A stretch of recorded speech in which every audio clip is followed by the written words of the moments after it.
Magandang araw po sa ating lahat. Welcome to my channel, ang Assorted Vlogs. Please don't forget to like, comment, share, and subscribe. Thank you po.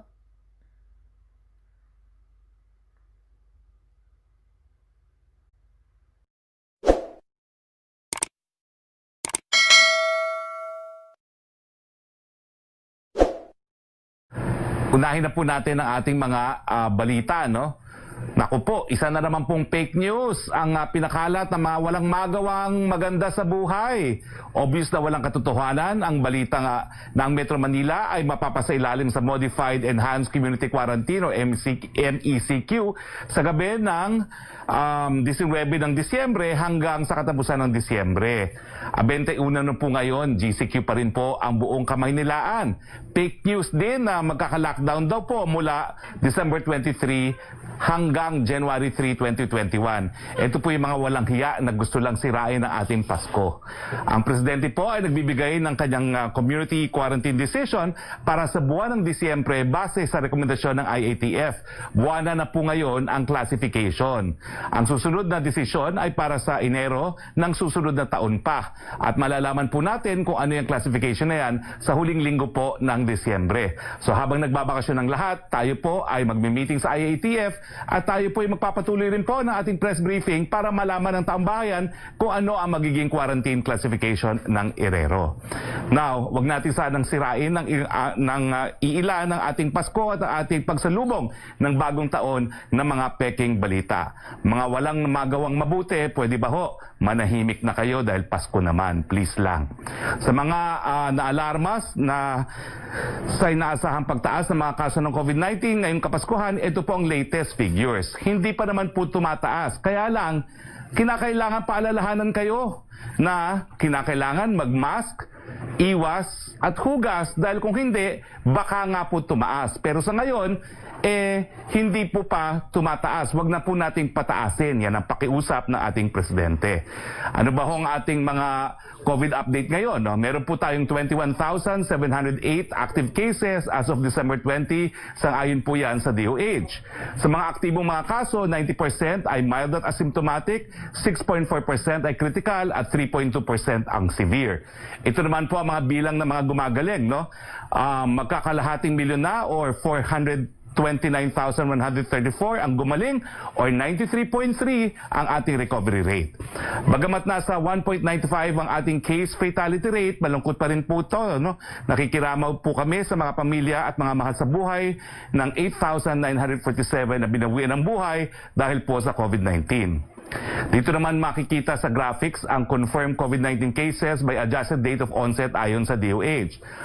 Makikita nyo po sa infographics natin, no, na patuloy pa rin pong bumababa naman po ang mga kaso ng COVID. Ang ayaw lang po natin mangyari dahil nga po nagsisiksikan sa Divisoria at iba pang mga pamilihan, baka nga po tumaas. Sana po lahat tayo Happy New Year! At kapag tumaas ngayon, naku, siguradong baka magkasakit kayo dito sa pagpasok ng bagong taon. Tingnan naman po natin ang ating hospital care capacity, no? Puno ba ho ito? Well, sang-ayon po sa DOH, 60% available pa po ang ating ICU beds. So, hindi po siya critical. 65% available ang isolation beds. 75% available ang ward beds. 82% available ang ventilators. Ibig sabihin po, hindi po puno ang mga ospital. Pero, wag naman po nating punuin. Paulit-ulit po ang presidente para sa inyo naman itong kapakanan. Kinakailangan mag-mask, iwas, hugas. Ano naman po ang latest sa bagyong Vicky? At 2 p.m. December 20, umalis na sa Philippine Area of Responsibility ang bagyong Vicky. Malungkot po namin binabalita na mayroon tayong 8 namatay, 2 nasaktan at 1 nawawala ayon sa NDRRMC December 21, 1990, 8 a.m. situational report. Ayon sa December 20, 2020 situational report ng Department of Social Work and Development o DSWD, mayroong 8,637 na mga pamilya ang naapektuhan ni Vicky sa 140 barangays around Caraga. Patuloy ang ginagawang assessment sa mga apektadong pamilya sa Carrascal, Cantilan, Madrid, Lanuza, Surigao del Sur. May mahigit na 779 million na preposition stockpiles at standby funds ang DSWD as of December 19. Kasama na rito ang 229,471 family food packs. Samantala, ang DOH Center for Health Department Region 13 ay nag-preposition ng karagdagang gamot at medical supplies sa lahat ng probinsya sa riyon na umabot sa mahigit 214,000 pesos. Nagbigay rin ng karagdagang mahigit 28,000 augmentation para sa mga gamot para sa Butuan City. Patuloy naman po ginagawang clearing operations ng ating DPWH. No? Balik normal na ang ating shipping and fishing company sa lahat ng mga pantalan sa buong Pilipinas mula kahapon pa 20 ng Disyembre ayon po sa DOTR. Well, ngayon po ay 21 December at meron po tayong nais na bigkasin na paninindigan tungkol po sa karapatang pantao. Ang Pilipinas po ay committed sa karapatang pantao at doon sa tinatawag na rule of law. No? Ang presidente mo mismo, nung siya ay nagtulumpati sa UN General Assembly, ang nagsabi na ang bansa natin ay bukas sa dialogo at constructive engagement with the UN pagdating po sa karapatang pantao. Kailan lang po ang administrasyon ay nakipag-cooperate at sumagot po sa mga findings ng Office of the Commissioner for Human Rights doon po sa kanyang report, no, na isinumite sa Human Rights Council by forming an interagency panel led by the DOJ, which is tasked to conduct and review the 5,655 anti-illegal drugs operations where deaths occur. Isahin po nating imbestigahan yan. The efforts made by the administration to investigate ay nagpapatunay po na determinado tayo na ipatupad ang ating mga obligasyon bilang isang bansa sa larangan po ng international human rights law. Ang gobyerno po natin ay patuloy na sisiguraduhin na ang mga karapatan ng mga mamamayan na ginagarantihan ng ating saligang batas ay mapapatupad at rerespetuhin ng Estado. Bagamat nasabi na po natin ito, obligasyon din po ng gobyerno na ipatupad ang mga batas natin at yung mga pulisiyo laban po sa mga pinagbabawal na gamot at mga hakbang para po malimita yung mga banta sa public order, public safety at seguridad at saka public health. Sa gitna po ng nagaganap na pandemya, responsibilidad po ng gobyerno na siguraduhin ang mga mamayan ay hindi po ma-expose sa virus at mababawasan po yung mga fake news at misinformation nga po, no, na sinasabi nila na kabahagi ng kalayaan ng malayang pananalita. No? Kinakailangan po talaga kontrolin din yung mga bagay-bagay na nagbibigay ng kalituhan sa ating mga mamamayan. Pagdating naman po sa iba pang mga sinasabing di umano mga paglabag sa karapatang pangtao, well, sinisiguro po natin na meron po tayong mga mekanismo sa ating batas dito sa Pilipinas kung saan po pwedeng pumunta po ang mga sinasabing biktima ng human rights violations.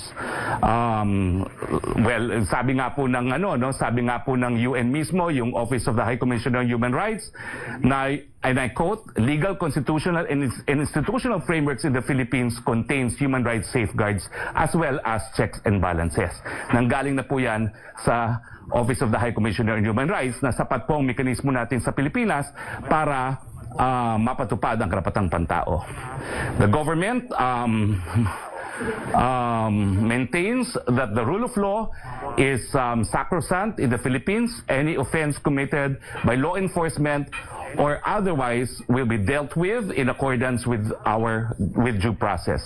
Our courts stand ready to receive and rule on any complaints, and their autonomy has always been respected by the Duterte administration. Good news naman po, no? Pinirmahan po ni Presidente Duterte noong 18 ng Disyembre ang Administrative Order number 37 na nagbibigay ng Service Recognition Incentive sa mga empleyado ng gobyerno sa taong 2020.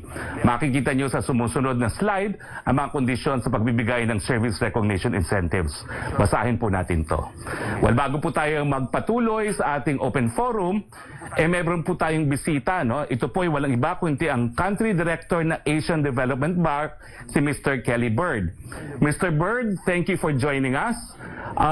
We have heard time and again that the Philippines will borrow from multilateral sources such as the Asian Development Bank funds necessary so that we can buy vaccines against the COVID-19. Sir, can you explain to us the mechanism by which this will happen? The floor is yours, Mr. Bird. Government, vaccine producers, research institutions that are gathered together to ensure that countries can access vaccines on a globally equitable basis. And the Philippines is part of COVAX. That's the first criteria. The second criteria is that the vaccine manufacturer is pre-qualified by WHO. And the third alternative by a stringent regulatory authority, which we call an SRA, for manufacturer in an SRA country or authorized its manufacturer in a non-SRA country. So, for example, Pfizer has had emergency use approval in the UK and the US. So clearly Pfizer would qualify under that third criteria. So as long as the vaccine meets one of those three criteria, it's therefore eligible under this ADB vaccine financing facility. So they are the two criteria that need to be met by a developing country. So it needs to have a needs assessment, it needs to have a national vaccination allocation plan, and the vaccine should qualify under one of those three criteria. If we turn to the next slide, under the APVAX facility, these are resources that are provided to our developing member countries, and it's additional resources for each country over and above our normal lending program. So last week, ADB had just approved its lending pipeline to the Philippines for 2021 to 2023, and that encompasses a pipeline of approximately $9.4 billion in lending. Any financing for vaccine would be over and above that amount. Under the APVAX facility, there's a ceiling loan amount to each country based on population size. There are two interesting features of the facility. It will allow advanced financing up to 50% of the loan. It will also allow for what we call retroactive financing up to 30% of the rapid response component.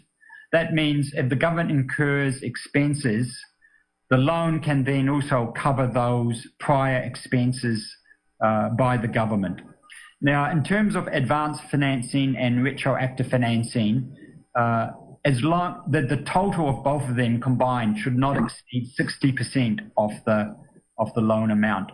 And of course, the facility comes with ADB's concessional lending terms.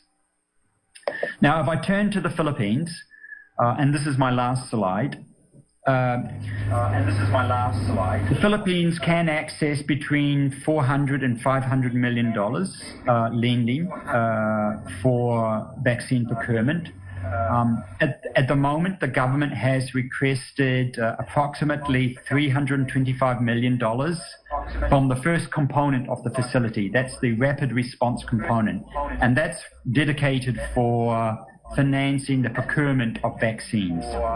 ADB is working very closely and intensely with the government, even over the Christmas and New Year period, to carry out the technical background work and preparing the vaccine project. I would like to sort of highlight also some other features. It's important that the COVID-19 vaccines to be financed and procured will be those that meet ADB's eligibility criteria. The procurement would follow ADB's procurement processes, and under this new facility, these are also made more flexible and fast-track. We are in close discussions with the Department of Finance and the Department of Health, and we aim to bring the Philippine loan proposal to our board of directors for formal consideration very, very quickly. And we want to have these resources available to the Philippines so that they can immediately procure those vaccines. We'll also provide technical assistance to the government to provide capacity support, monitoring, surveillance, and other requests on a demand basis. That's the main features of the APVAX facility and how we are working closely with the Philippines to develop that vaccine project for quick approval and disbursement. Thank you very much. Thank you very much, Director Bird. I have a question here for you, sir, from Evelyn Quiroz of Filipino Mirror. The ADB and the Philippine government are currently in talks to tap the NINYO. The Philippine government are currently in talks to which members can borrow between 400 to 500 million for their COVID-19 vaccine procurement and rollout next year. Will that be over and above the ADB's 2021 lending pipeline? That's the question. Okay, yes, it is over and above the lending pipeline. This is a new facility and it will not impact on the lending pipeline for the Philippines for 2021 to 2023. And as I mentioned, we approved our new lending pipeline last week, and that provides for funding on infrastructure, health projects, employment projects, up to about $9.4 billion over that period. But this vaccine financing is over and above the lending pipeline. Thank you, Director Bird. Sa lahat ng follower ng Page Lifetime, you subscribe and press the bell.